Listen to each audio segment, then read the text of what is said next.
السلام عليكم ورحمة الله وبركاته. ازيكم عاملين ايه؟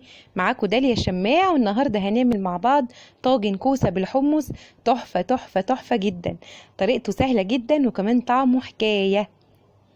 ادي كمان الصلصة بتاعتنا متسبكة وشكله كده لوحده يفتح النفس. جميل جميل جدا. يلا بينا على طول نشوف الطريقة. اول حاجه انا عندي حله على النار، نزلت فيها بمعلقه كبيره من السمنه و3 معالق كبار من الزيت. اول ما الزيت بتاعي ما يسخن هبتدي انزل ببصله تكون متقطعه صغير. هنشوح البصله يا دوبك تدبل بس معايا، مش عايزاها تاخد لون جامد قوي في التحمير، يا دوبك بس تدبل معايا. اول ما تدبل معانا على طول هننزل عليها بالكوسه. عاده احنا بننزل على طول صلصه الطماطم على البصل، انما انا هنا بنزل الكوسه بتاعتنا تتشوح مع البصل الاول.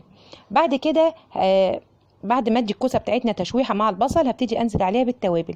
معلقه صغيره مليانه من الملح، معلقه صغيره مليانه من الفلفل الاسود، ومعلقه صغيره مليانه من النعناع الناشف. والنعناع الناشف هنا هو اللي هيديها الطعم التحفه الجميل جدا. طبعا النعناع بيليق جدا مع الكوسه وبيبقى طعمه بجد تحفه. هنشوح بقى الكوسه مع التوابل والبصله كده. بعد كده كمان عندي معلقه صغيره مليانه من الثوم المفروم، حوالي 4 فصوص ثوم يكونوا مفرومين، هيديها طعم وريحه بجد حكايه. هنشوح بقى كل الكلام ده مع بعض. بعد كده هننزل بقيمه كبشه كده من حمص الطبيخ، يكون مسلوق نص سلقه. ده ضروري جدا يكون مسلوق شويه في الاول. بعد كده هنشوحه مع الكوسه بتاعتنا، والريحه بقى جنان، مقولكيش الريحه حكايه. بعد كده على طول هكون محضرة عندي ده قرن فلفل حامي، قسمته 2 يطلع ريحته كده ويديني ريحة حلوة للكوسة.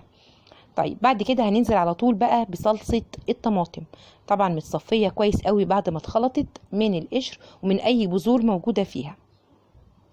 بعد كده اي نوع شوربه عندك بتحبيه او موجود عندك في البيت هنبتدي نسقي بيه الكوسه بتاعتنا. انا عندي هنا شوربه فراخ، هنزل كده وهسقي بيه الكوسه حوالي 3 4 كبشات كده من الشوربه. طاجن الكوسه ده بجد تحفه وحكايه وجميله جدا. طبعا احنا عارفين كمان قد ايه الكوسه فوائدها عظيمه.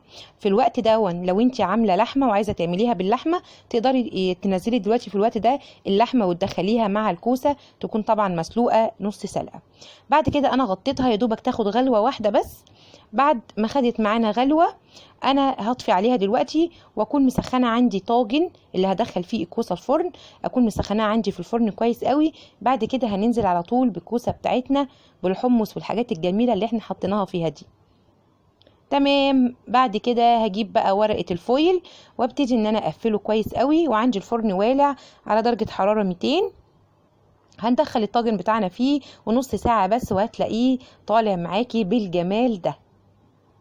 لو عجبك الفيديو دوسي لايك وشير وسبسكرايب على قناتي على اليوتيوب وفعلي الجرس عشان يوصلك كل جديد.